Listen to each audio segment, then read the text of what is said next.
bem alto. Abaixa o volume.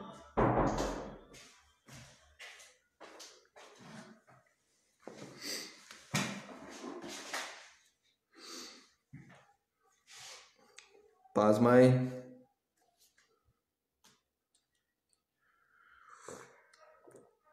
Paz do Senhor, Nene. Glória a Deus. Deixa eu ver que horas são agora. Acho que não são 5h30 ainda. Vamos ver. 5h30, meu Deus. Beleza, está na hora. Tentei abrir 5 minutos ainda, mas acho que eu abri meio em cima do laço. Mas glória a Deus. Paz, irmão Cleiton, irmã Aline. Glória a Deus pela vida de vocês. Então, vamos começar orando. Antes da gente dar continuidade, de começar, né? Aqui a pregação da palavra de Deus. Orar até para dar tempo dos irmãos chegarem. Amém? Glória a Deus. Querido Jesus, em teu santo nome, Pai, nós estamos aqui, Pai, na tua presença. Estamos aqui, Pai, nesse momento, distantes, mas juntos, Senhor, pela comunicação, Senhor, pela internet, para pregar, Senhor, a tua santa palavra, para falar, Pai, acerca das tuas verdades e para falar, Pai, acerca das mentiras do inimigo. Jesus querido, são tempos difíceis, Senhor, que a gente vem enfrentando, Senhor, que a gente precisa estar distante. Muitas vezes a gente mora longe dos irmãos, não somos vizinhos, e isso dificulta bastante a questão da nossa comunhão. Para quem estava sempre acostumado de estar junto, de estar todos os domingos. Então, Pai, estão sendo tempos bem difíceis. Senhor, eu te peço, Pai, em nome de Jesus, Senhor, que esse tempo, Pai, em que as pessoas estão afastadas de irem na instituição, igreja, que eles não estejam afastados em suas casas de ser igreja. Que eles não estejam, Senhor, afastados em sua casa, Senhor, de orarem a Ti, de lerem a Tua santa palavra, de Te buscarem, Senhor, de terem fome e sede da Tua palavra, comprometimento, Senhor, em querer ler, em querer ouvir, em querer orar. Por favor, em nome de Jesus, Pai, não deixa, Pai, esfriar, Senhor, o amor, Senhor, dos Teus filhos. Não deixa, Senhor, que esse tempo longe de estar na igreja, Pai, esfrie, Senhor, a ponto, Senhor, de Deus, a palavra, as coisas acerca da Tua glória, Senhor, se tornam coisas triviais, se tornam coisas esquecíveis, mas que em nome de Jesus Cristo, que Teu Espírito Santo, Pai amado, esteja gerando no coração deles, Pai, uma saudade, Senhor, de estar na Tua casa, uma saudade de estar junto com os irmãos, Pai, de compartilhar a Tua palavra, de compartilhar, Senhor, das bênçãos que Tu tem feito em nossas vidas, para podermos compartilhar, Senhor, nossos testemunhos, Senhor. Deus, em nome de Jesus, eu te peço perdão pelo tempo, Senhor, em que a gente levou como algo trivial estar no culto. A gente levou como algo bobo, a gente não deu o devido respeito, a gente subestimou o poder de um culto. Nos perdoa por isso, querido Deus. Que em nome de Jesus, Senhor, que essa pandemia nos ensine, Senhor, a valorizar, a estarmos com os irmãos. Que essa pandemia, Senhor, nos ensine, Senhor, a valorizar, a estar junto, a sentar na igreja, a trabalhar na igreja, a ser igreja, a produzir, Senhor, dentro da Tua obra. Em nome de Jesus, Senhor, nós te damos graça por isso. Eu peço, Pai amado, que em nome de Jesus Tu me dê graça para pregar a Tua santa palavra hoje. E peço que te dê graça aos irmãos, Senhor, que estarão ouvindo, Senhor, a pregação da Tua santa palavra. No nome poderoso de Jesus, é o que nós oramos, te pedindo e te agradecendo. Amém, Jesus. Glórias a Deus. Aleluia. Amém. 5h33, glórias a Deus. Glória a Deus. Ronaldo chegou aí. Paz, Ronaldo. Paz, irmão Cleiton, irmã Aline. Glória a Deus pela vida de vocês. Vamos começar. Amém. Irmãos, é de algo no mínimo meio estranho, né? A gente começar quando a gente começou, né, fazer essa série sobre seitas e heresias, por causa que no tempo de pandemia, que as pessoas estão em casa, Rick, qual é a moral de pegar e fazer cultos temáticos sobre isso? E são várias coisas, né, que levou a gente a fazer isso, coisa que eu já podia ter feito antes lá com a congregação, lá no salão, né, da igreja, mas Deus sabe de todas as coisas e aprove, né, a Ele nos abençoar para que a gente estivesse desta forma, falando das verdades de Deus e das mentiras do inimigo aqui pelo Facebook. E daí, por que eu estou falando tudo isso? Que a gente para pensar, Henrique, será que pela pandemia, pela essa situação, tu devia dar uma palavra mais de encorajamento, né, de união, ou até mesmo, Henrique, umas palavras loucas do Apocalipse, da volta de Jesus, um bagulho mais escatológico? Pois então, poderia. Mas eu vou ler um versículo que eu li no começo, quando eu comecei a fazer essa série sobre as seitas e heresias, e falar de uma fofoca crente que está rolando aí pelos WhatsApps da vida desse nosso Brasil. Paulo falou em 2 Timóteo, no capítulo 4, no versículo 3, assim, porque virá tempo em que não suportarão a sã doutrina, mas tendo coceira nos ouvidos cercar-se-ão de mestres, segundo as suas próprias cobiças, e se recusarão a dar ouvidos à verdade, voltando às fábulas. Tu, porém, ser sóbrio em tudo, sofre as aflições, faz a obra de um evangelista, cumpre bem o teu ministério. Voltando às fábulas. Olha que interessante. Glória a Deus. Perdão, me fugiu aqui. Sobre as fábulas, né? E nos últimos dias as pessoas quererem se acercar de falsos mestres. Irmãos, não basta uma profecia estar se cumprindo, como essa situação aí, né? Em que são as pestes a quais Jesus falou em Mateus 24. Agora está rolando no WhatsApp uns abençoados mandando uma profetada de que Deus falou, não sei com que irmão aí, de que qual é o mês que vai dar o negócio, amor? É maio? Que em maio? Agora em maio vai ter 3 dias de escuridão na Terra. 3 dias. 3 dias que vai parar tudo. Os aparelhos eletrônicos vão parar de funcionar, vão ser 3 dias de pura treva na rua. Os demônios vão sair, estão falando, né, na rua. Os demônios, os parentes. E daí é pra te comprar. Vai ficar frio, 12 graus. 12 graus, não é muito quente, é muito frio. Que é pra te comprar cobertor, que é pra te comprar vela branca. Pra te comprar vela branca, porque Deus quer que seja vela branca. Não pode ser outro tipo de vela, nem lanterna. Tem que ser vela branca. E que se chamarem na rua não é pra te atender. Tu vai ouvir a voz da tua mãe, dos teus amigos te chamando, dos teus primos, mas é demônio. Demônio te chamando, querendo sair na rua. Irmãos, algum louco viu Bird Box? Aquele filme chato da Netflix? E criou um Bird Box gospel, tá ligado? Dizendo que vai acontecer algo no mundo que ele não pode sair na rua. Então, irmãos, em plena pandemia, não basta a pandemia, as pestes acontecendo, pra gente falar das verdades de Cristo, dar mensagens apocalípticas, tem que criar coisas pro pessoal ouvir, tem que criar bobagem. E é isso que tá acontecendo. O pessoal tá criando essas bobagens e as pessoas estão ouvindo, estão compartilhando. Claro, tem pessoas que não conhecem a palavra, que está certo em elas perguntarem: fulano, isso aqui está certo? Estão compartilhando isso daqui, isso aqui está certo? Vai acontecer? Tem a base bíblica? Quem não conhece a palavra de Deus está certo em perguntar, mas quem conhece a Bíblia já compartilhando esse tipo de coisa, isso só mostra que a gente precisa mesmo fazer uma série sobre seitas e heresias. Amém? Então é muita cachaça na vida desses irmãos. Amém? E cachaça que eu quero dizer de bobagem, não cachaça de teor alcoólico. Amém? Eu estou comentando, tá louco cada uma. Os caras só podem estar na cachaça, olha o Caio falando aí. Verdade, coisa triste, né, irmão?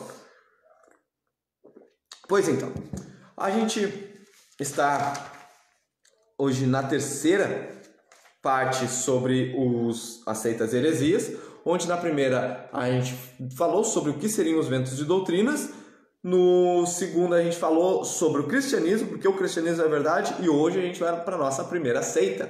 Nós vamos falar hoje sobre os testemunhas de Jeová. Bem, acredito que todos devem conhecer, ver eles na rua, mas talvez nem todos saibam sobre a sua doutrina, aquilo que eles defendem. Então a gente vai falar sobre isso hoje, sobre eles, sobre a sua doutrina.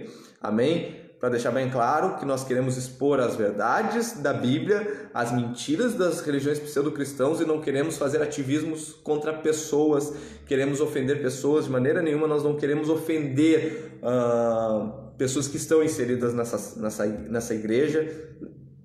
que substância eles nessa seita, né? Não é porque a gente não quer ofender que não vou poder dizer o que é, amém? Nessa filosofia pseudo-cristã, amém? E a gente está falando sobre isso justamente porque estamos vendo os últimos dias e muitas pessoas podem ir atrás dessas coisas. Se tu acha impossível, tem alguém compartilhando no WhatsApp que vai ficar 3 dias escuro e que Deus manda tu comprar vela branca, né? Então, vamos lá. Minha filha pedindo mamar aqui, amém? Minha esposa lá vai acudir ela. Beleza.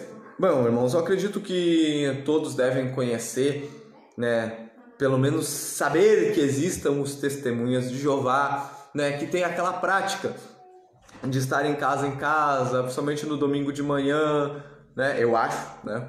Quando eu vejo... Não, às vezes a gente está no trabalho e não vê eles, né? Mas no domingo de manhã é mais corriqueiro da gente assistir, da gente ver essas pessoas na rua fazendo o seu evangelismo, levando revistas como a Despertai, a Sentinela, não sei se tem alguma outra revista, mas tem isso, e às vezes distribuindo o livro O que a Bíblia realmente ensina, né? Entregando esses livros. Eu, quando não era cristão, eu olhava para os Testemunhos de Jeová e olhava para os assembleianos e pensava que era tudo igual. Olhava para os crentes, olhava para os Testemunhos de Jeová e pensava que era tudo a mesma coisa. Depois que eu vinha me converter, que eu aceitei Jesus na Assembleia de Deus, que eu fui descobrir que os Testemunhas de Jeová não são evangélicos, como a presbiteriana, como a luterana, como a batista, né? Que era uma religião à parte, da qual eles diziam que só eles são salvos, de qual a religião pertence unicamente a eles, como características características deles diferentes das demais igrejas. Eles usam um versículo, se não me engano, de Romanos, que fala sobre a estaca de tortura, né, sobre o madeiro, né, e dizem que Jesus não foi crucificado de braços abertos. Eles falam que Jesus ele foi morto numa tal chamada estaca de tortura, onde Jesus não ficou de braços abertos, onde era um toco de uma árvore, normal assim, onde ele foi crucificado com as mãos para cima, né? Eles até em coisas assim eles chegam a mexer. Eles não acreditam, como a gente vai falar para frente, na questão da ideia do céu, né? Eles acreditam, vocês devem já ter visto nas revistinhas deles aí, muitas vezes as pessoas lá com o tigrinho, dando carinho no koala, né? Então isso é algo bem característico deles. Mas a gente vai tentar aqui ir o máximo possível que 1 hora de pregação nos permite a falar sobre suas principais doutrinas, suas principais heresias, e antes disso vamos falar um pouco da história deles, como é que eles deram início, quem começou, amém? O fundador da sua igreja. E eu acho que a gente não vai falar muito do que eles acreditam aqui para frente, a gente vai falar como começou e do que eles acreditam. Vamos parar por aí porque senão vamos se estender muito. Mas para a gente começar essa pregação, eu já orei, para eu começar a falar deles citando a palavra de Deus, não vamos começar uma pregação aqui só falando, sem abrir a Bíblia. Quero ler com vocês uma palavra que está em Deuteronômio, capítulo 18, no versículo 22. No versículo 21 pergunta assim, ó: se disseres no teu coração, como conhecemos a palavra que não procede do Senhor? Estão perguntando aqui para Moisés, como é que nós vamos conhecer quando uma profecia não vem do Senhor? Bem, Moisés, a gente está falando contigo, nós estamos te ouvindo, Moisés, e nós acreditamos que as tuas profecias, que aquilo que sai da tua boca vem de Deus. Mas como é que a gente vai saber quando é uma profecia falsa? Eles estavam perguntando. E a resposta está no versículo 22, quando diz assim: quando o tal profeta falar em nome do Senhor e o que disse não acontecer, nem se realizar, essa palavra não procede do Senhor. Com soberba a falou o tal profeta. Não tenhas temor dele. Amém? Então, quando alguém citar uma profecia e a profecia não se cumprir, não tenhas temor dele. Não liga para ele. Deixa, abandona, larga fora, porque é bobagem. Paz do Senhor, pastor Natan, tudo bem? Paz, Cristo, tudo bem? Glória a Deus. Pois então, os Testemunhos de Jeová foi fundada por um tal de Charles Taze Russell, era o nome do abençoado. Foi fundado nos Estados Unidos né? Ele era um protestante, ele era um cristão, se eu não me engano, de igreja batista, e ele tinha um grande problema, ele discordava grandemente da questão da penalidade eterna. Ele não concordava que o inferno podia ser eterno. Ele acreditava na aniquilação da alma, onde a pessoa vai ser jogada no inferno, vai queimar por algum tempo e vai sumir. Ele não concordava com o aniquilamento eterno. Essa parte não, ele acreditava no aniquilamento eterno, ele não acreditava na penalidade eterna, que isso viria pelos séculos dos séculos, que onde o fogo vai subir para sempre, a fumaça do tormento, onde a gente vai falar um pouco mais sobre isso para frente. Ele não acreditava nisso. E isso o trouxe simpatia pelos adventistas, que também não acreditam na questão da penalidade eterna. Eles também acreditam na aniquilação da alma, e isso levou que o Charles Taze Russell simpatizasse pelos adventistas. Beleza? E não durou muito tempo essa simpatia com os adventistas, porque ele tinha uns pensamentos meio pessoais, meio cabreiros, sim, né? Sobre a pessoa de Deus, coisa que entrava em conflito até mesmo com os adventistas. Então ele não concordava muito com a questão da trindade, da pessoa de Jesus, né? Ele tinha uma ideia distorcida de quando seria a volta de Cristo e como seria, o que levou a largar fora também do adventismo, beleza? Foi em 1872, ele lançou 2 escritos que seriam os fundamentos do que viria a ser os Testemunhos de Jeová. O nome desses escritos eram Torre de Vigia de Sião e Arauto da Presença de Cristo. Então isso aqui praticamente foi o fundamento que viria a ser a teologia, a religião testemunha de Jeová.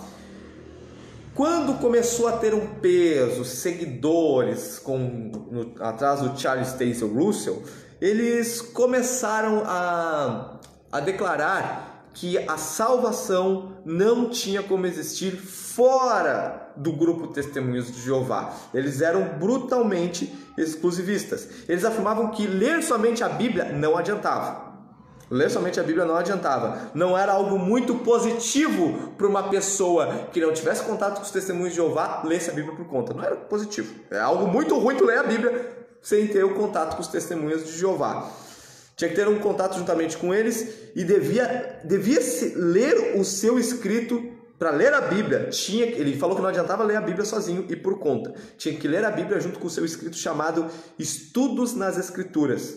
Eu não sei se esses Estudos nas Escrituras é o mesmo o que a Bíblia realmente ensina, que é o livrinho que eu vejo circulando por aí. Eu já tive ele em casa no começo da minha conversão, tinha lá o que a Bíblia realmente estuda. Eu, na minha burrice, na época, né, no meu fanatismo, eu peguei e rasguei o livro, botei fogo, né, joguei fora aquela porcaria. Sendo que hoje ia ser uma bênção para eu apresentar vocês para o livro, mostrar as figurinhas, mostrar as heresias. Oi, Larinha. Ó, sem barulhinho aqui, o papai tá falando, tá, filha? Beleza? Então, para o Charles Taze Russell, tu tem que ler a Bíblia e ler os Estudos nas Escrituras. Hoje, no caso, ler o que a Bíblia realmente ensina. Se tu não puder ler esse livro, o que a Bíblia realmente ensina, tu vai ler a Bíblia e tu não vai entender, porque tu precisa da luz suprema, né, divina e abençoada que vem somente ao grupo dos Testemunhos de Jeová. Se tu não estiver inserido ali, já era. Tu está condenado.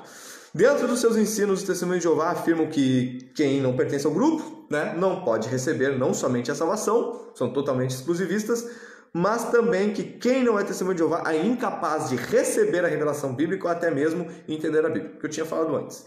As outras denominações, eles declaram que são agentes de Satanás, são agentes do diabo, eles afirmam. Não somente as outras igrejas cristãs, assim como eles falam do governo e do comércio. A gente vai falar um pouco disso mais pra frente. Agora a gente vai chegar na parte em que tem a ver com aquilo que eu falei sobre como reconhecer um falso profeta, da qual a gente leu aqui em Deuteronômio, capítulo 18, versículo 22, que quando um profeta falar alguma coisa e aquilo não se cumprir, ignore-o, deixa ele falando sozinho.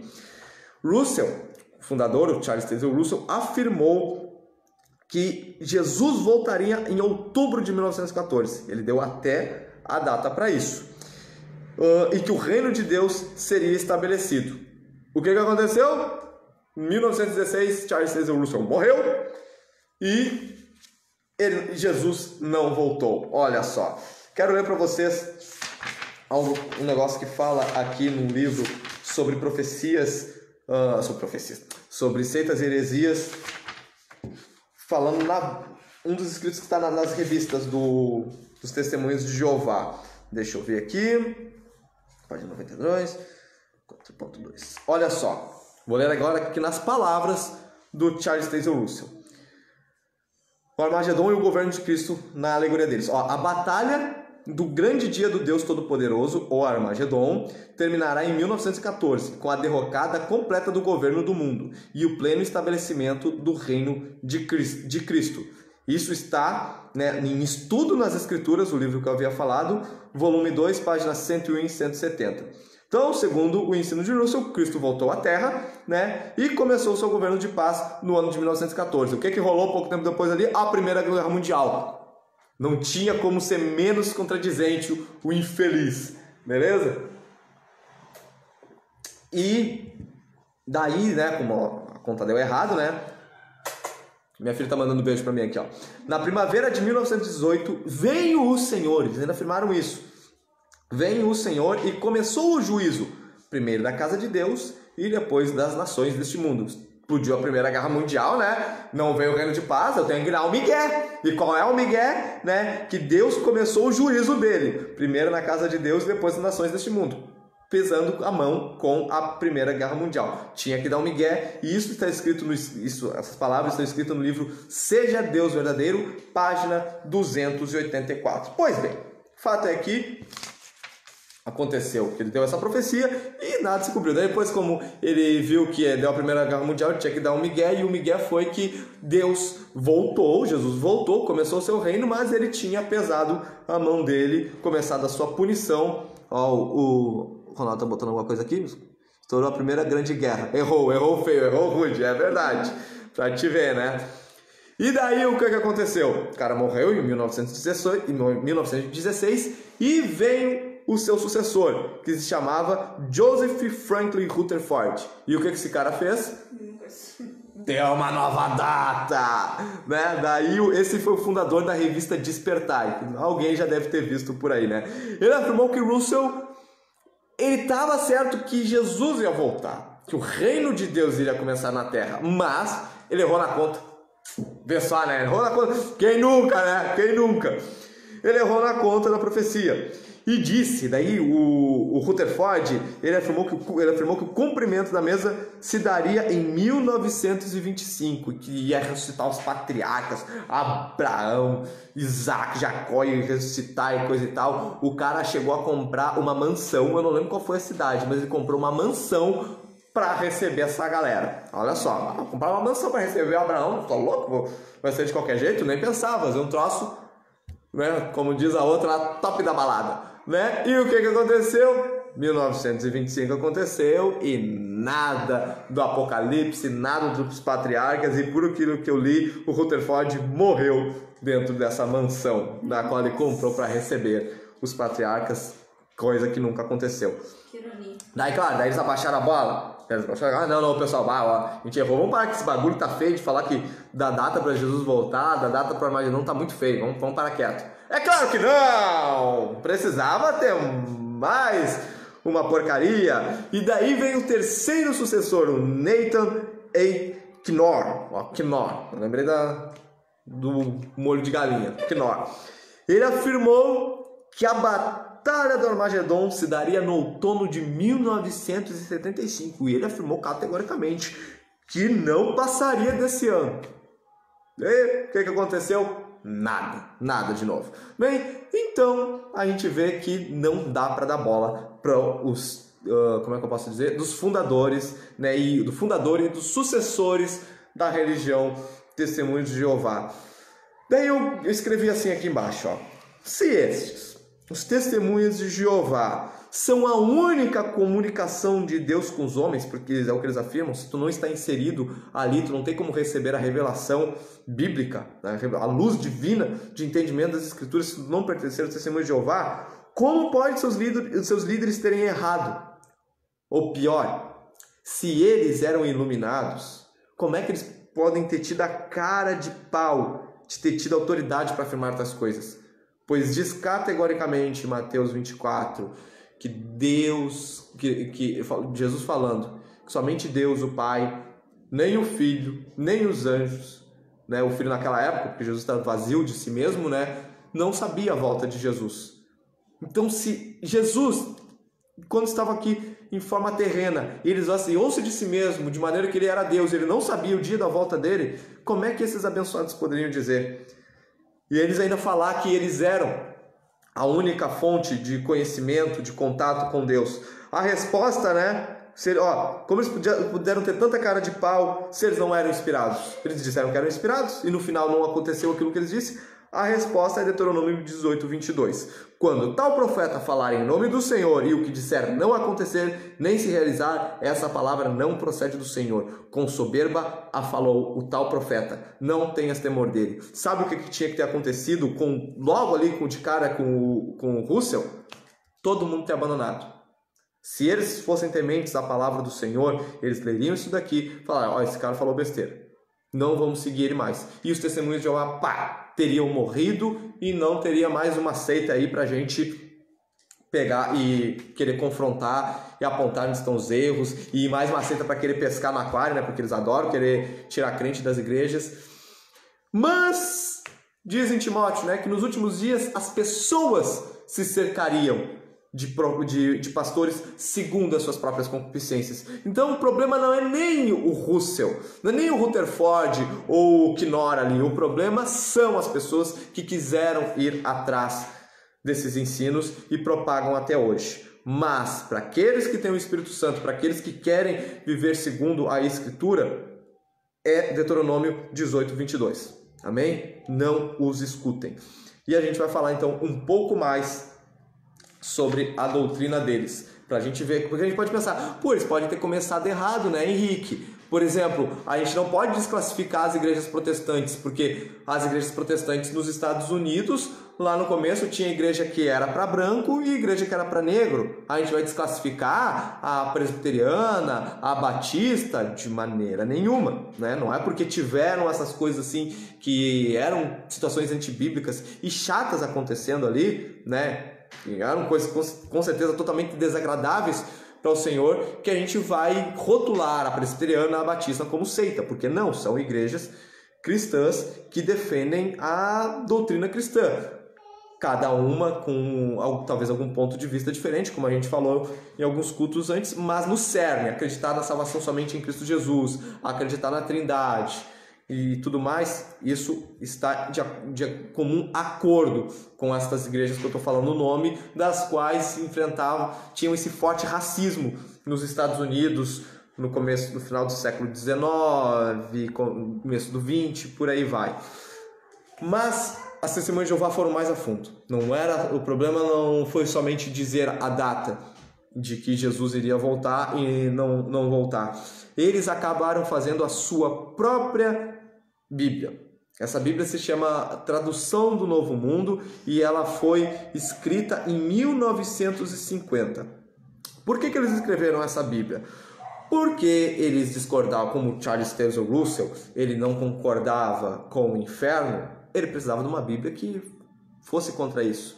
Como ele não acreditava na divindade de Jesus, ele precisava de uma Bíblia que fosse contra isso. Então, se tu acredita numa teoria que é uma mentira, ou tu se adapta à verdade que é a Bíblia, ou tu adapta a verdade que é a Bíblia na tua mentira. E foi o que os testemunhas de Jeová fizeram. Adaptaram a verdade que é a Bíblia na mentira deles. Então criaram em 1950 essa Bíblia chamada Tradução do Novo Mundo. Ela teve outras versões depois, a última, se eu não me engano, foi em 2018 que teve, beleza? Então, para confrontar, a maior característica deles é ser contra a Trindade, é dizer que a Trindade é uma heresia, é uma mentira. Então, os pontos que eles mais mudaram dentro dessa Bíblia foi em relação da Trindade. O texto mais famoso, eu acredito que é o mais famoso, que declara que Jesus é o Deus encarnado, amém? Que Jesus não é uma criação, se encontra em João, capítulo 1, versículo 1. Deixa eu só ver quanto tempo a gente está falando aqui. Amor, quanto tempo a gente está aí? Já? Glórias a Deus. 25 minutos. 25 minutos, beleza. Então, irmãos, em João capítulo 1, versículo 1, na tua Bíblia, aí, se tu abrir, tu vai ver que diz assim: no princípio era o verbo. Quem é esse verbo que está falando aqui? É Cristo.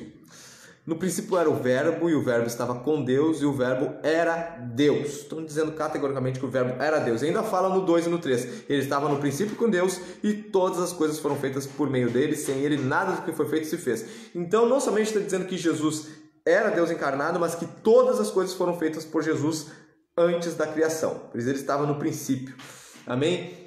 E o que os testemunhos de Jeová fizeram? Na sua tradução do Novo Mundo, eles colocaram, bem assim, no princípio era o verbo estava com Deus, e o verbo era, abre um conchete, fecha conchete, Deus, dizendo que Jesus era um Deus à parte. Eu não tenho certeza, por causa que eu faz tempo que eu já tinha uma tradução do Novo Mundo comigo, hoje eu não tenho, acabou se perdendo, mas eu não tenho certeza se eles também botaram em D minúsculo. Onde diz que Jesus era o verbo que era Deus. Mas eles botaram que o verbo era um Deus, como se Jesus fosse um Deus à parte. Olha a porcaria que eles conseguiram fazer, o tiro no pé. Eles não somente mudaram aquilo que a Bíblia dizia, como eles acabaram se tornando uma religião politeísta. Qual é a maior característica do judaísmo, do islamismo, do cristianismo? A maior característica é que todas servem ao Deus de Abraão, de Isaac e de Jacó, e que todas as três são religiões monoteístas, acreditam em apenas um Deus. E os testemunhos de Jeová, eles se declaram cristãos.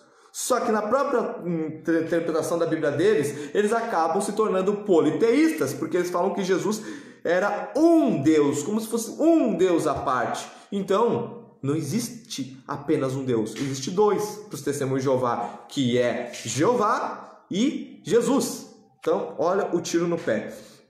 João 8, a gente vai lá de outras porcarias aqui, até para a gente pegar e provar aqui, né, que Jesus é o próprio Deus. Vamos falar alguns escritos aqui que declaram Jesus como Deus encarnado. Olha só, em João capítulo 8, sabe o que é interessante? Quando eu comecei a estudar sobre seitas e heresias, eu sempre me imaginei pregando, falando sobre os testemunhos de Jeová, sobre Mormon, sobre os adventistas, apontando as ideias deles. Mas desde 2013, eu sendo pregador, eu nunca tive a oportunidade. Então, vou dizer que é um sonho de crente novo o que eu estou fazendo hoje aqui, né? Esses textos que eu estou falando, eu sonhava lá no tempo antes de eu ser pregador, eu estar falando. Glória a Deus. Eu entrei aqui no site. A Bárbara está falando uma coisa aqui. Entrei aqui no site da Testemunhos de Jeová, da mídia deles. E aí diz assim, ó, a palavra estava com Deus e a palavra era um Deus minúsculo. A Bárbara foi ver aqui no Google, aqui na tradução do Novo Mundo, e fala assim que era um Deus com D minúsculo. Mas continua sendo politeísta, né? Não mudou nada.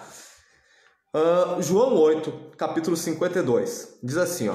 Disseram os judeus: agora sabemos que estás possesso de demônio. Morreu Abraão e também os profetas, e tu dizes que se alguém guardar a tua palavra jamais provará a morte? És tu maior do que o nosso pai Abraão? Ele morreu e também os profetas. Quem pensas que és? E Jesus respondeu: se eu me glorifico a mim mesmo, a minha glória nada significa. Quem me glorifica é meu Pai, a qual vós dizeis que é vosso Deus. Vós não o conheceis, mas eu o conheço. Se eu dissesse que não o conheço, seria mentiroso, como vós, mas eu o conheço e guardo a sua palavra. Daí Jesus deu um susto nos fariseus. Vosso pai Abraão exultou por ver o meu dia, viu-o e alegrou-se. E eles falaram: peraí. Jesus está falando que Abraão viu ele? Como assim? Daí os caras perguntaram no versículo 57. Disseram-lhe os judeus: ainda não tens 50 anos e viste Abraão? Respondeu Jesus: em verdade vos digo que antes que Abraão nascesse, eu sou. Então pegaram em pedras para atirar nele, mas Jesus se ocultou e retirou-se do templo. Ué, por que eles pegaram pedra para atirar em Jesus? O que Jesus falou demais ali? O que Jesus falou demais? Ele disse, em verdade, antes que Abraão nascesse, eu sou. Jesus aqui estava declarando não somente que ele era o Deus que falava com Abraão, mas que ele era o mesmo Deus que falou com Moisés em Êxodo 3,14, quando Moisés perguntou para Deus, quando me perguntarem quem me enviou, o que eu digo? Deus respondeu, diga que o eu sou te enviou, porque eu sou o que sou. E aqui Jesus declarou, antes que Abraão nascesse, eu sou. Aqui Jesus se declara como o próprio Deus do Antigo Testamento, como o próprio Jeová. Amém? E como é que está na tradução do Novo Mundo?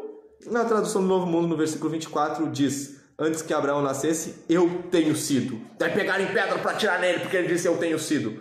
Por quê? Por que eles haveriam de pegar pedra para atirar em Jesus, se Jesus falou eu tenho sido? O que isso quer dizer?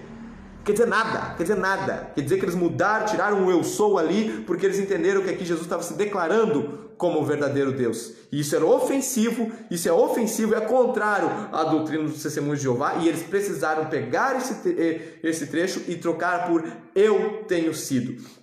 E voltando ali em João 8, 24, diz assim, eu vos disse que morrereis nos vossos pecados se não crerdes que eu sou, morrereis nos vossos pecados. Aqui, novamente, foi a primeira parte que Jesus declarou eu sou, mas não fizeram nada, ficaram só escutando. Só depois, quando ele falou categoricamente que ele era o mesmo Deus que falou com Abraão e o mesmo Deus que falou com Moisés e declarou eu sou, daí eles pegaram pedras para tirar em Jesus. Mas aqui Jesus já falou que aquele que não acreditar que eu sou, quem não acreditar que Jesus é o verbo que se fez carne, é o Deus encarnado, vai morrer em vossos pecados. Como é que está na tradução do Novo Mundo? Eles botaram assim, não acreditarem, se não acreditarem que em quem eu sou, morrerão em vossos pecados. Em quem eu sou, não é se não acreditarem que eu sou, em quem eu sou. Botaram um textinho ali para mudar, para dizer que não era, que ele não estava afirmando eu sou.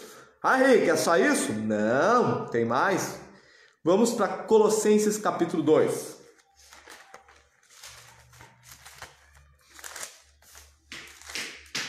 Colossenses capítulo 2. Glórias a Deus. A irmã Bianca chegando aí. Saudações, Bianca. Colossenses capítulo 2, no versículo 9. Diz bem assim, pois nele em Cristo, habita corporalmente toda a plenitude da divindade. Nele, em Cristo, habita corporalmente toda a plenitude da divindade. Tudo de Deus. Toda a plenitude. O que é plenitude? É tudo.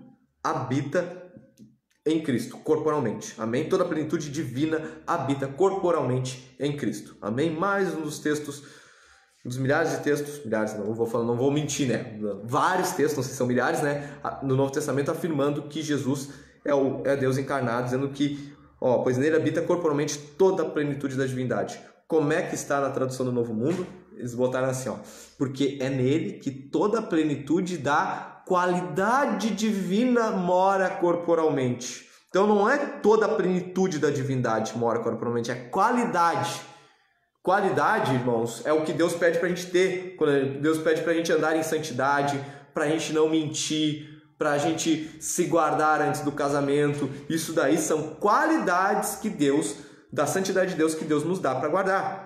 Não é Então, existe grande diferença entre habitar corporalmente toda a plenitude da divindade em ter qualidade divina. Qualidade divina é uma característica. É só, ele tem aquilo ali que Deus também tem. Mas não é o que o texto está falando. O que o texto está falando em Colossenses é que tudo de Deus estava em Cristo. Amém? Está em Cristo. E não que ele tem qualidades divinas. Amém? Então, porque nele que toda a plenitude da qualidade divina mora corporalmente, está absolutamente errado.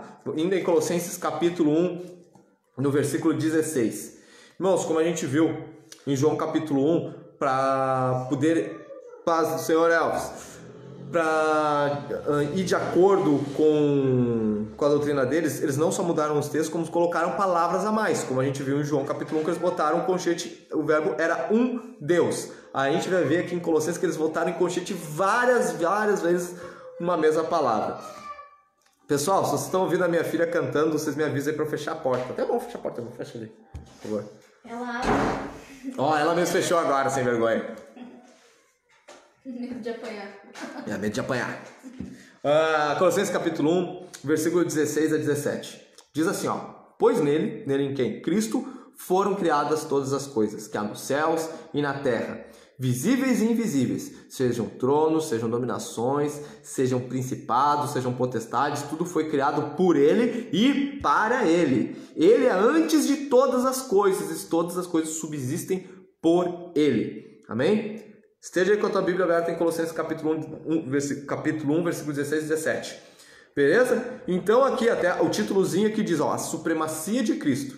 Amém? Está falando supremacia divina de Cristo, e está falando que Jesus existia antes de todas as coisas, e que Ele criou todas as coisas, e que tudo foi feito por Ele e para Ele.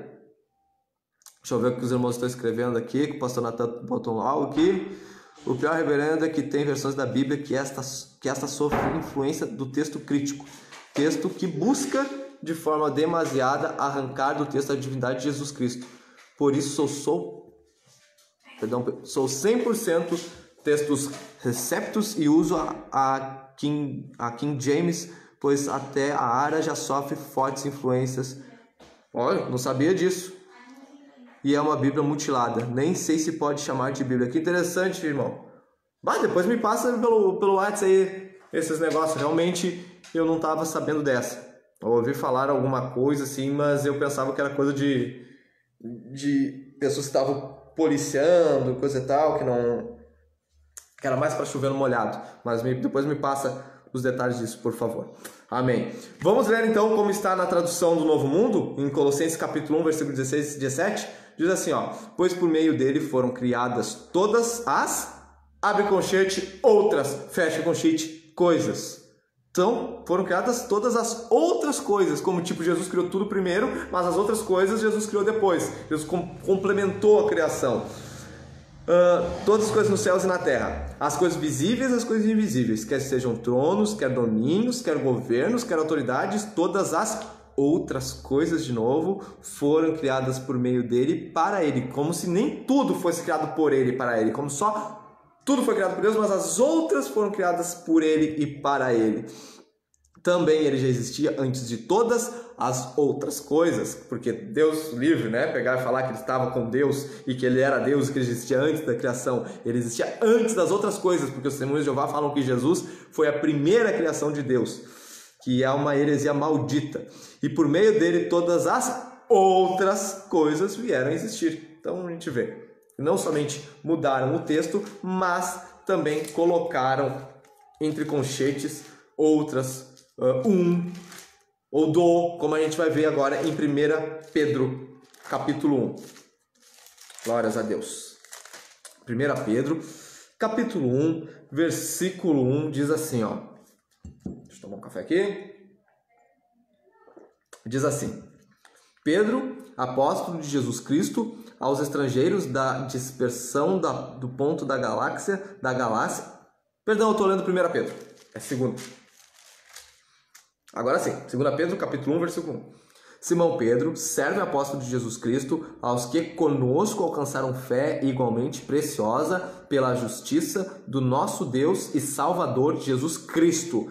Então, por quem? Pela justiça do nosso Deus e Salvador Jesus Cristo. Então, aqui não está falando de Jesus somente Salvador. Ele é Deus e Salvador. Amém? O apóstolo Pedro, que andou com Jesus, amém? Não foi a igreja católica posteriormente, não foi um cristão posteriormente, que disse que Jesus era Deus. Amém? Aqui, próprio apóstolo Pedro, assim como o apóstolo João, escreveu lá em João capítulo 1, versículo 1. Aqui em 2 Pedro, capítulo 1, versículo 1, Pedro está afirmando que Jesus é Deus e Salvador. E como é que está na Bíblia dos Testemunhos de Jeová, na tradução do Novo Mundo, diz assim: Simão Pedro, escravo e apóstolo de Jesus Cristo, aos que adquiriram uma fé tão preciosa como a nossa, por meio da justiça do nosso Deus e, abre conchete, do Salvador Jesus Cristo. Então, a gente já viu aqui que a Bíblia dos Testemunhos de Jeová não se tem como dar crédito. Amém? Então, eles negam a divindade de Cristo, assim como negam a Trindade. Eu vou ler para vocês aqui, nas palavras deles, o que eles afirmam sobre a Trindade. Amém? De um dos escritos que está nas suas revistas. Amém? Glória a Deus. Diz assim, ó.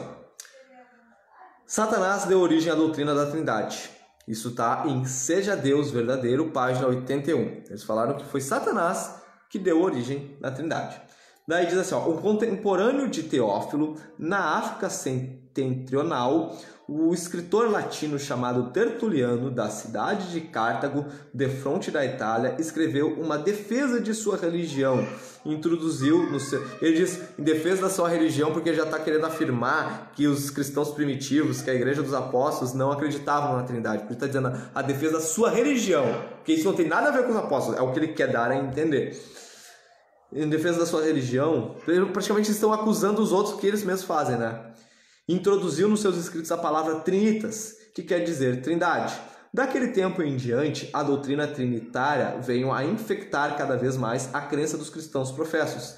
Tal doutrina é absolutamente alheia ao verdadeiro cristianismo, nem se encontra a palavra trias nas inspiradas escrituras gregas cristãs. Tampouco se acha a palavra trinitas, nem mesmo na tradução latina da Bíblia, a Vulgata, que tem feito, daí isso eles escreveram não sei se é uma edição, uma reportagem das suas revistas ou um livro, que diz, ó, que tem feito a religião pela humanidade, página 261. E Russell, nos estudos das escrituras, ele afirma assim, ó, Nimrod casou-se com sua mãe Semiramis, e assim, no sentido, ele é seu próprio pai e seu próprio filho. Aqui está a origem da doutrina da Trindade. Olha as mongolices do cara. Amém? Então, de fato, a palavra Trindade está na Bíblia? Não, a palavra Trindade não está na Bíblia, mas a Trindade está explícita na Bíblia. O que eles explicam por Trindade está explícito na Bíblia. Tem várias palavras assim que não estão na palavra do Senhor, mas a gente usa ela para a gente poder abordar coisas de difícil interpretação, para a gente poder explicar. Por exemplo, não é porque a palavra Trindade não está na Bíblia que ela é uma verdade inventada, que ela é uma mentira inventada para ser uma verdade.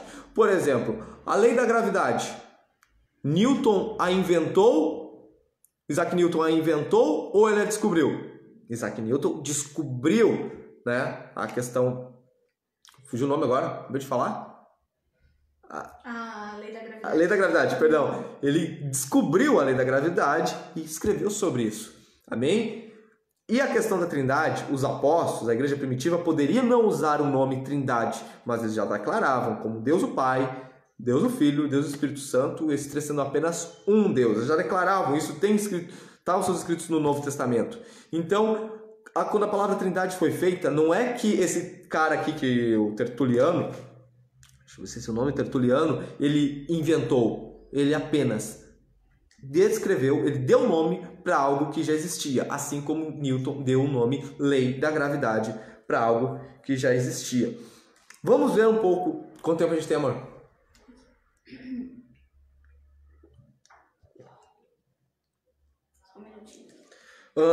Vamos ver um pouco da Trindade, o que a palavra do Senhor fala sobre isso. Vamos ver a Trindade no Antigo Testamento. 46 minutos. 46 minutos, beleza. Um texto pouco conhecido está em Isaías, no capítulo 48, falando sobre a Trindade. Olha que interessante. Em Isaías 48, no versículo 16, diz assim: Chegai-vos a mim e ouvi isto. Não falei em segredo desde o princípio? Quem é que pode falar em segredo desde o princípio? Se não Deus? Então aqui é Deus falando. Não falei em segredo desde o princípio? Daí ele fala, desde o tempo em que aquilo se fez, eu estava ali. E agora o Senhor Deus me enviou. Opa! Eu comecei a ler um texto, entendendo que era Deus falando, porque ele estava, em segredo, não falei em segredo desde o princípio, o único que pode falar isso desde o princípio é Deus. Só que depois diz, desde o tempo em que aquilo se fez, eu estava ali, e agora o Senhor Deus me enviou. Opa! Deus enviou Deus? Como assim? e agora o Senhor Deus me enviou juntamente com o seu Espírito. Amém? Então aqui a gente vê um Deus que existia desde o princípio falando segredos, dizendo que Deus o enviou juntamente com o Espírito de Deus. Então aqui a gente vê a Trindade se apresentando. A gente vê três coisas. Desde o princípio eu estava ali, era um falando. O Senhor Deus me enviou, outro, juntamente com o seu Espírito. Terceiro. Amém? Então aqui a gente vê a Trindade se conversando, igualzinho como diz em Gênesis. Deixa eu abrir aqui para não ler para não falar, não dar o número errado aqui. Em Gênesis 1:26, em qual diz: então disse Deus, façamos o homem à nossa imagem, conforme a nossa semelhança. Aqui a gente vê Deus falando, não farei. Ele diz, façamos. Quem estava junto com Deus ali fazendo? Tinha um outro pedreiro? Tinha um anjo? Era um anjo que estava participando da criação? Tem alguma outra parte da Bíblia que dá a entender que os anjos têm parte da criação? Não. O único que diz que tem parte da criação é Cristo, o Verbo, onde diz que todas as coisas foram feitas por Ele e para Ele. Então aqui quando Deus está falando, façamos o homem à nossa imagem, façamos a imagem do Pai, do Filho e do Espírito Santo, que esses três são um, como diz em 1 João 5:7. Amém? Deixa eu ver se deixa eu fugir alguma coisa aqui. Sim, vou ler sobre... Eu falei semana passada, né, que os testemunhos de Jeová, quando me converti, eles vieram me encher de coisa na cabeça. E eu entrei de cabeça na Bíblia para estudar sobre a Trindade, né, e coisa e tal. E desde aquela época eu fiz algumas anotações na minha Bíblia. Eu tenho essa minha bibliazinha aqui desde 2007, a Bíblia de Estudo Thompson. Tá toda arriscada, isso aqui eu não posso perder de jeito nenhum. Vários estudos que, de vez em quando eu estou lendo aqui, eu vejo uma anotação que eu nem lembrava daquilo que eu tinha escrito. Olha só, Trindade e Divindade de Jesus. Em 1 João 5,7, como diz assim, pois três são os que testificam no céu, o Pai, a Palavra e o Espírito Santo. Estes três são um. Então a gente vai comparar isso com Gênesis 1:26, diz, façamos o homem à nossa imagem e semelhança. Em Gênesis 3:22, disse o Senhor Deus, eis que o homem é como um de nós. Como assim como um de nós? Ele tinha que dizer, agora é isso que Deus, que o homem é como a mim, se é que o português está certo, né? Não sei se está certo, mas ele diz que o homem é como um de nós, ele falou no plural. E quando Deus foi destruir a Torre de Babel, em Gênesis 11, versículo 5 ao 7, ele diz, eia, desçamos e confundamos. Se ele fosse para dar ordem aos anjos, eu enviarei os meus anjos desçam. Mas ele diz, eia, desçamos e confundamos. Com quem que Deus estava falando ali? Em Isaías 6:8, Deus pergunta para Isaías, e quem há de ir por nós? Quem há de ir por nós? E em João, vou ver mais à frente aqui, que agora não me fugiu, em João fala que Isaías viu a glória de Jesus, e a única glória que ele viu foi do Deus Jeová no trono. Então ele está dizendo que o Deus que Isaías viu foi Jesus, e ele está dizendo, quem há de ir por nós? Era a Trindade, se conversando com os homens, como em Isaías 48, ali a gente viu ela se conversando. Amém? Então a gente leu aqui do João capítulo 1, né, que Jesus era o verbo era o verbo que era Deus. Por exemplo, os testemunhos de Jeová falam que só Jeová é o Criador. E que Jesus cooperou na criação. Só que a Bíblia fala em Isaías 44, versículo 24, e também em 45:18, que só existe um Criador. Não existe dois Criadores, é um Criador. E em João capítulo 1, versículo 13, diz que todas as coisas foram feitas por Jesus. Amém? Dizendo que Ele é o Criador de todas as coisas. Então só existe um Criador, então não tem como existir dois deuses, como eles falam, né? Um Deus com D maiúsculo, um Deus com D minúsculo. Amém? É um Criador somente. Em Isaías 43, versículo 11, 45, versículo 21, diz que só existe um Salvador. Só existe um nome dado para que as pessoas venham se salvar. Que, dizendo no Antigo Testamento, qual é o nome? Jeová, Yahvé. Só que em Atos capítulo 4, versículo 12, diz que o único nome que foi dado para que os homens sejam salvos é o nome de Jesus. Então são dois criadores, dois salvadores. Qual é a explicação? E em Isaías 42, versículo 8 e 48, versículo 11, Deus, Jeová, Yahvé, fala que Deus não reparte a sua glória. Não reparte glória com ninguém. Só que em João, capítulo 17, versículo 5, Jesus falou: Pai meu, agora eu vou de volta para ti, para repartir a glória que eu tinha contigo antes da criação. Então, Deus não reparte a sua glória com ninguém, mas repartia com Jesus, e ele omitiu isso no Antigo Testamento? É porque a glória não era repartida com Jesus. A glória era de Jesus, porque a glória é somente dada a Deus, e a glória era de Jesus, porque ele era Deus. Amém? Isaías 44, versículo 6, diz que Deus é o primeiro e o último. Em Apocalipse, capítulo 1, versículos 17, 18 e 22, 13, diz também que Jesus é o primeiro e o último. O primeiro e o último são dois também? Em Isaías 44, versículo 8, diz que somente há uma única rocha. Uma única rocha que nós temos que nos apoiar, que é Jeová. Só que em 1 Coríntios, capítulo 10, versículo 4, diz que a única rocha é Jesus Cristo. Então, quer dizer que a única rocha são duas. É isso, então. A gente já falou sobre o eu sou. Em Deuteronômio, capítulo 10, versículo 17, chama Jeová, ou Yahvé, de Senhor dos Senhores. Em Apocalipse 17, versículo 14 e 19 e 16, diz que Jesus é o Senhor dos Senhores. São dois também? O que eu disse que Isaías viu a glória de Jesus está em João capítulo 12, versículo 41. A gente vê em Isaías 1, Isaías vendo Deus. Amém? Um único Senhor e dominador é o que diz em Isaías 45, versículos 5 e 6. Só existe um Senhor e dominador. Não existe outro. Mas em Judas 1,4 diz que Jesus é o único Senhor e dominador. Em Isaías 45, versículo 23 diz que todo joelho se dobrará e toda língua confessará que Jeová e Yahvé é o Senhor. Só que em Filipenses capítulo 2, versículo 10 a 11 diz que somente Jesus, que somente no nome de Jesus todo joelho se dobrará. Amém? Irmãos, tem vários versículos aqui indicando Jesus como Deus. Agora, para a gente não se estender, vamos falar sobre a divindade do Espírito Santo. Miqueias, capítulo 2. Eu vou falar só uns 2 versículos aqui para a gente poder terminar.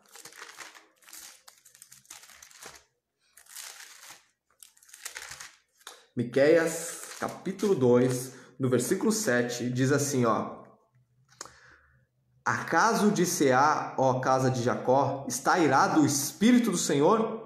São estas suas obras? Não fazem bem as minhas palavras ao que anda retamente? Os testemunhos de Jeová, eles falam que o Espírito Santo não é uma pessoa, que o Espírito Santo é uma força. Como se fosse um vento, uma gosma, gasolina, alguma coisa do tipo, mas não é uma pessoa. Só que uma gosma, uma força, um vento tem como se irar? Está irado o Espírito do Senhor? É o que Miqueias pergunta. Então tem como se irar? E em Atos, capítulo 7,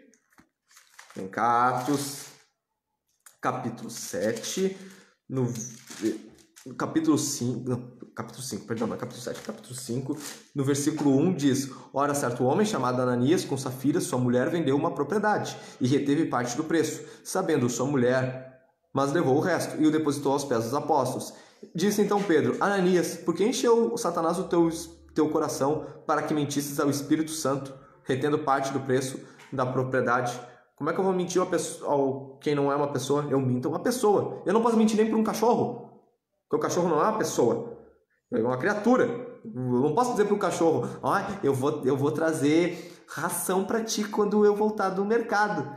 E eu chegar sem ração nenhuma, o cachorro não vai ficar triste, vai ficar pensando: não trouxe ração. Ele não vai associar, amém? A menos que tenha aquele soro lá do planeta dos macacos, pegou os macacos, amém? Não tem isso. Então, somente há pessoas, e o Espírito Santo é uma pessoa. Ananias, porque encheu o Satanás o teu coração para que mentisse ao Espírito Santo, retendo parte do preço da propriedade. Guardando não ficava para ti, e vendida não estava em teu poder? Por que formaste esse desígnio em teu coração? Não mentiste aos homens, mas a Deus. Opa, ele não tinha mentido ao Espírito Santo? Agora está dizendo que mentiu a Deus. Por quê? Porque são a mesma pessoa. Amém? Pai, a palavra, o Espírito Santo, os três são um. 3 pessoas distintas num único Deus. É difícil de entender? É difícil de entender. Amém? Mas a Trindade é um mistério. Amém? Que a Bíblia nos mostra, nos revela e que nós vamos entendê-la de vez na eternidade. Amém? Nós podemos aqui compreendê-la, fazer figurinhas, né, alegorias. Mas assim, ó, a gente dá uma matada em relação disso daí de declarar Jesus como Deus.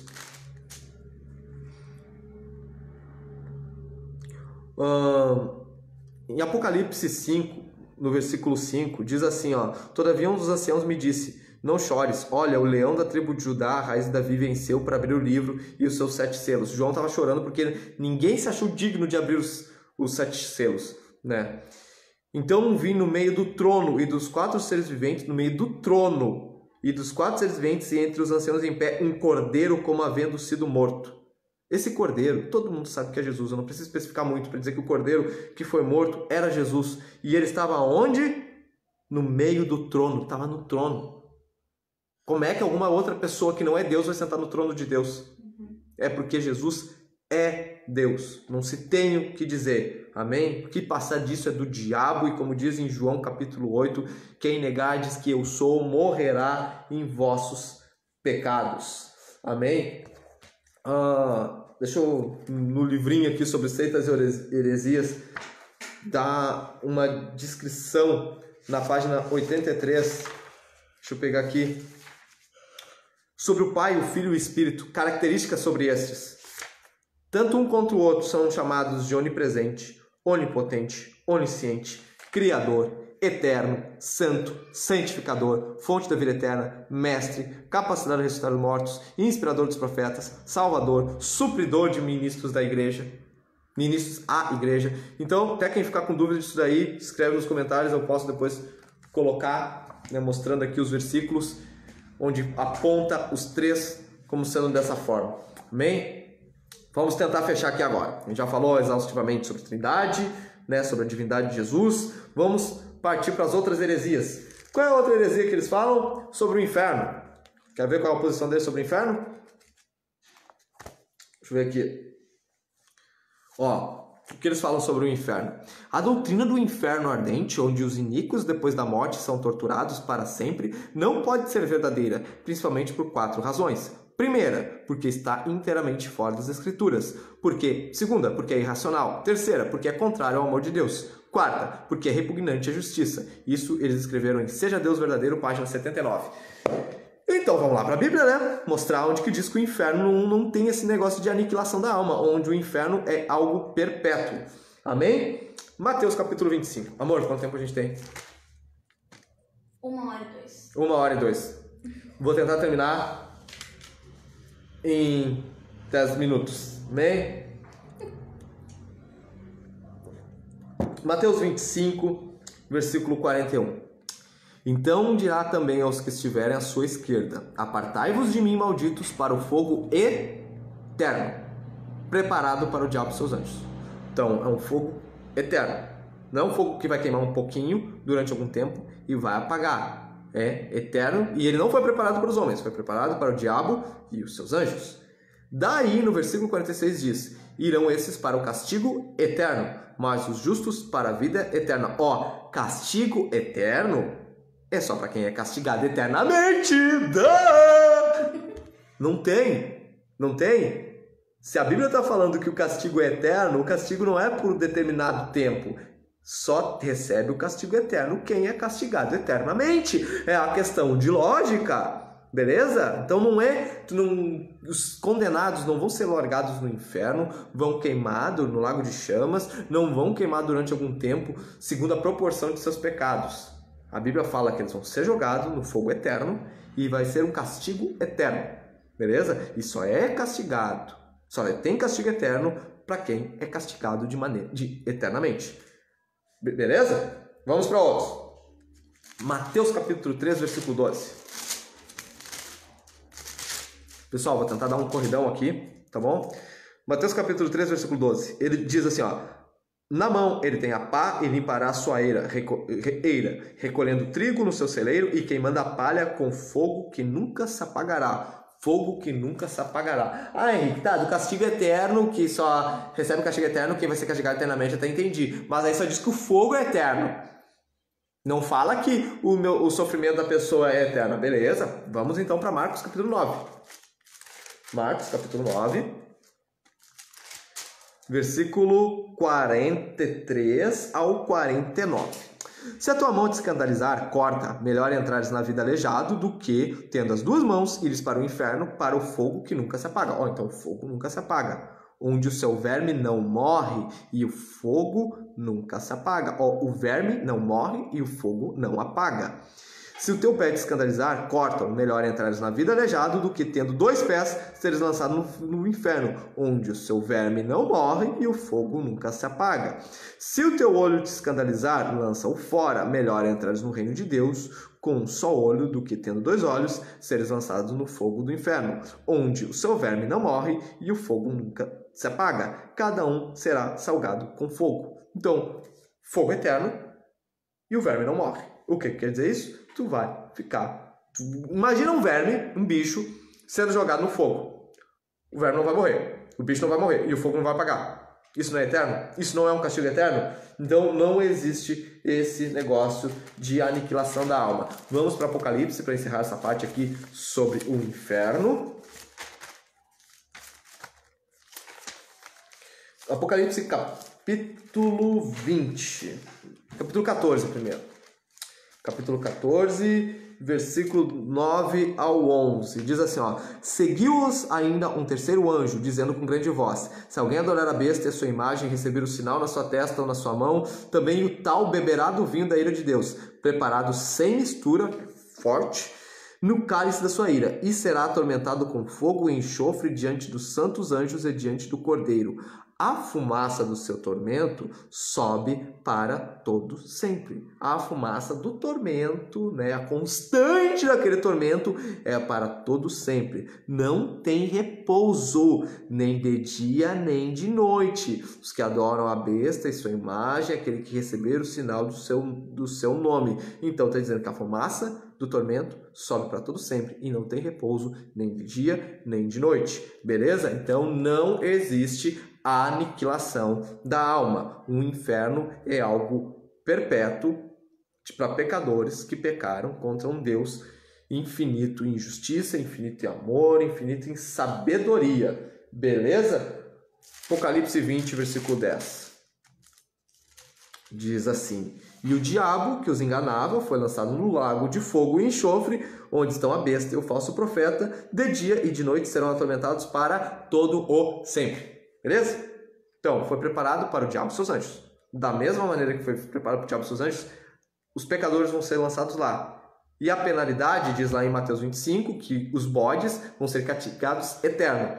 E só tem castigo eterno para quem é castigado eternamente. E aqui fala que para o diabo, a besta e o falso profeta não terá descanso nem de dia nem de noite e serão atormentados para todo o sempre. Beleza? Então, os testemunhos de Jeová erram horrivelmente nessa parte de aniquilação da alma, beleza? O inferno é perpétuo.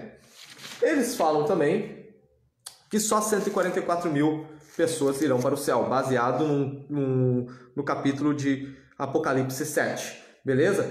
Só que no mesmo capítulo, olha o que fala. Fala de 144 mil, eles dizem que só esses caras, 144 mil pessoas vão para o céu, 144 mil testemunhas de Jeová vão para o céu, e os outros vão ficar na terra. O céu vai ser na terra, beleza? Junto com os tigres, com os koalas, dando carinho, aquela coisa louca, né?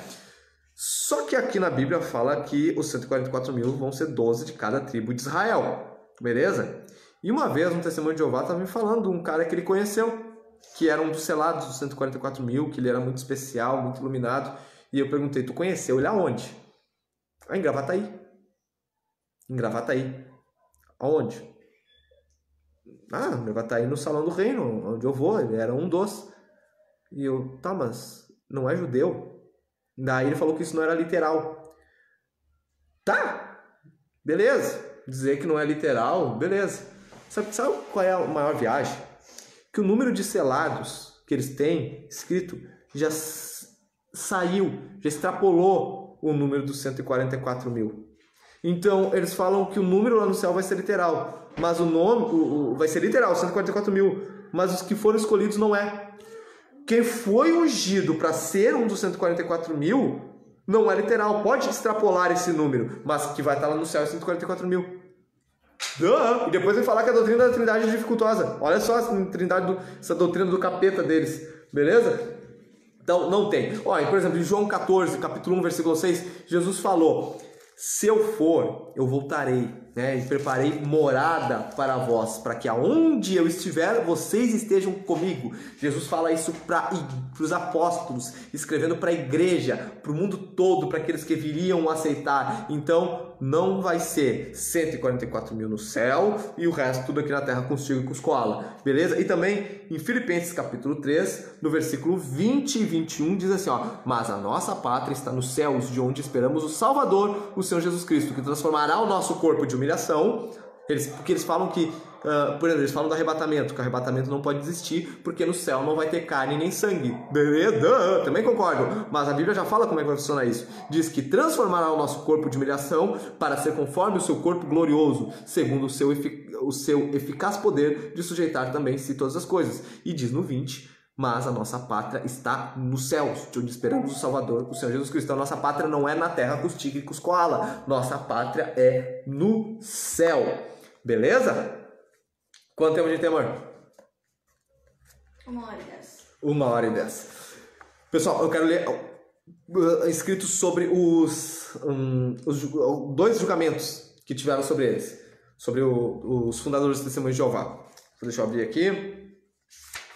Olha só, depois do lançamento da Bíblia deles, vou dar um rapidão aqui pra gente encerrar, irmãos. Depois do lançamento da Bíblia deles, eles não deram autoria para quem foi o tradutor do grego para o original, da tradução do Novo Mundo. E a desculpa para isso é que eles não queriam glória para si, queriam glória para Deus, por isso eles não iam dar o nome de quem foi o tradutor da tradução do Novo Mundo.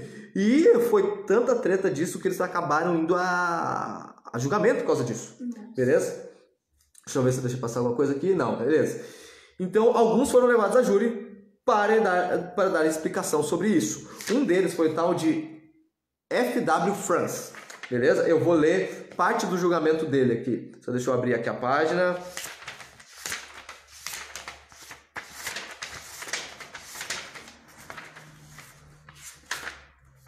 Beleza. Então, alguns foram levados a júri para dar explicação por causa disso, né? E esse F.W. Franz, ele não dizia que ele era um dos, mas desconfiavam dele, né? Ele se dizia mestre em hebraico, então, deve ser, se esse cara é um dos mestres em hebraico, ele deve ser um dos caras que traduziu, e, né? Que foi um dos supostos tradutores. Foi levado a julgamento. Vou ler aqui para vocês parte do julgamento. Ó. F.W. Franz, que se dizia mestre em hebraico, demonstrou absoluta ignorância quanto ao maneiro da citação da língua. Veja, por exemplo, a troca de perguntas e respostas entre o procurador da coroa escocesa e o próprio Franz, retiradas de uma peça do julgamento sofrido por Franz em novembro de 54 na Escócia. Então, o júri perguntando para ele, né? Também se familiarizou com o hebraico? Ele responde, sim.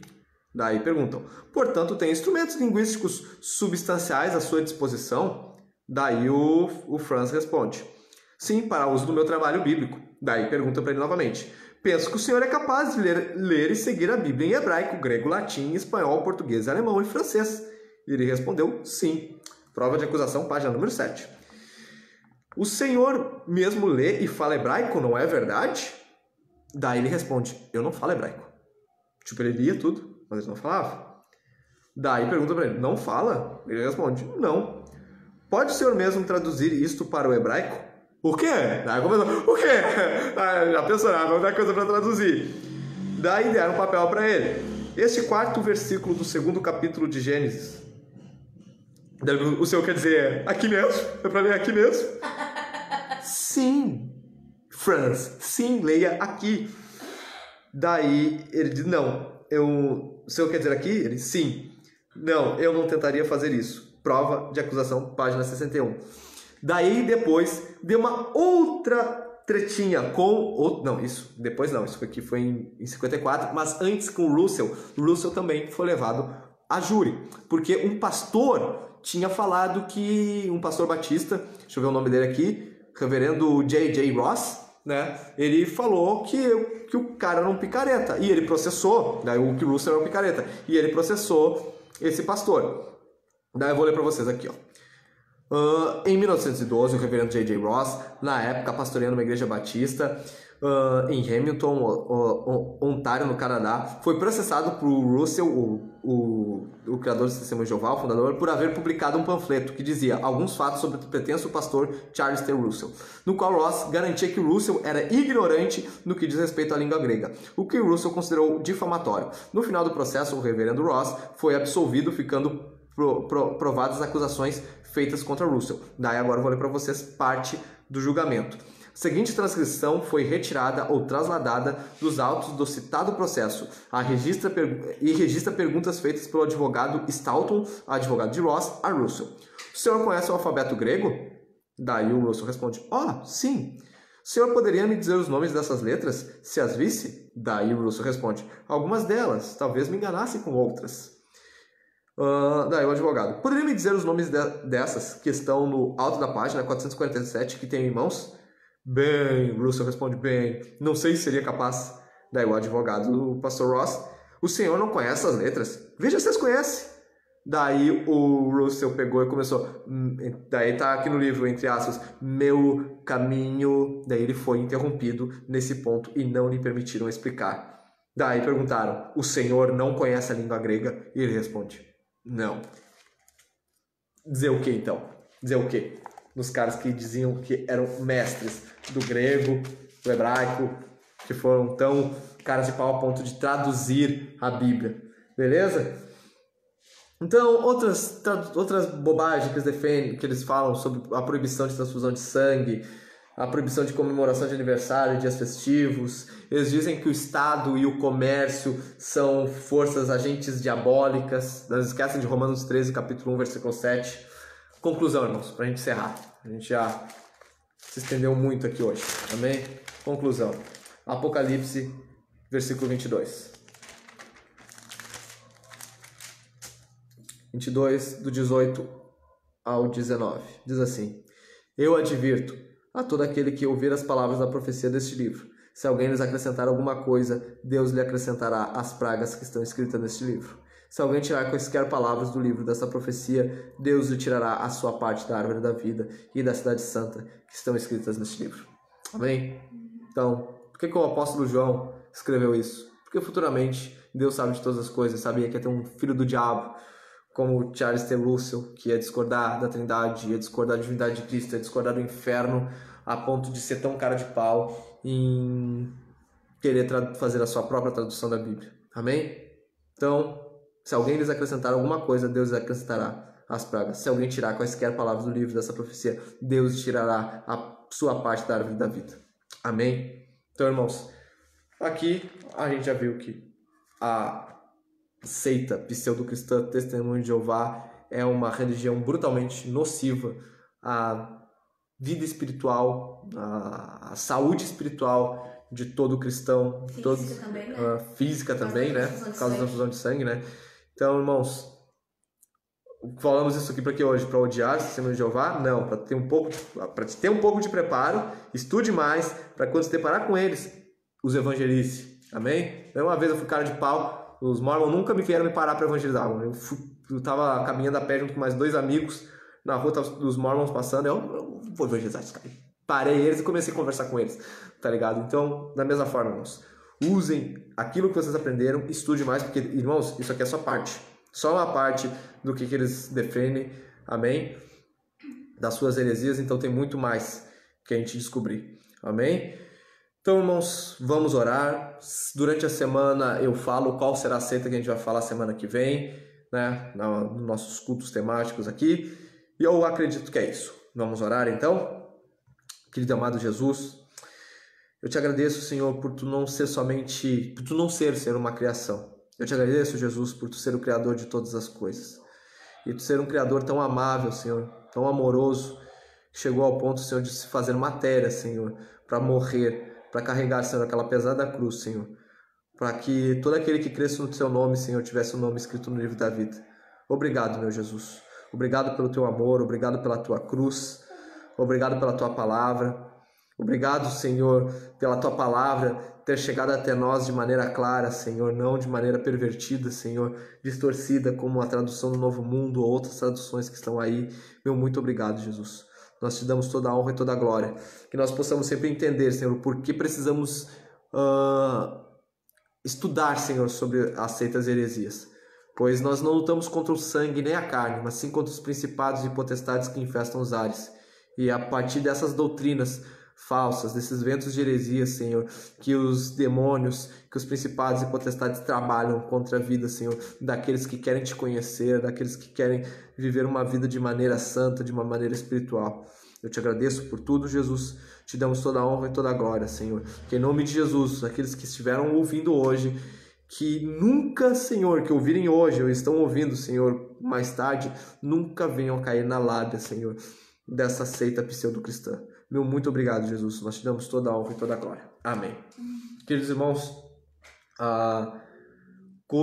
os cultos eram para ter voltado em Gravataí hoje, não voltaram. O prefeito ainda está bloqueando, né? Então vamos ver semana que vem. A gente vai avisar durante a semana aí para os irmãos se nós estaremos fazendo o culto novamente por aqui ou já estaremos de maneira presencial na nossa congregação. Amém? Agradeço a todos que acompanharam até aqui. Deus abençoe a tua vida. Que Deus te dê uma semana de bênção, uma semana de vitória, de livramento. Amém? Para quem estiver indo trabalhar ainda, que se cuide. Quem estiver em casa ainda, que se mantenha dessa forma. Amém? Que com a graça de Deus a gente possa passar por toda essa situação. Amém? Para a honra e glória dele. Amém? Deus abençoe. Eu acho que é isso. Durante a semana a gente avisa aí qual é que vai ser a próxima seita e heresia que iremos abordar. Amém? Graça e paz.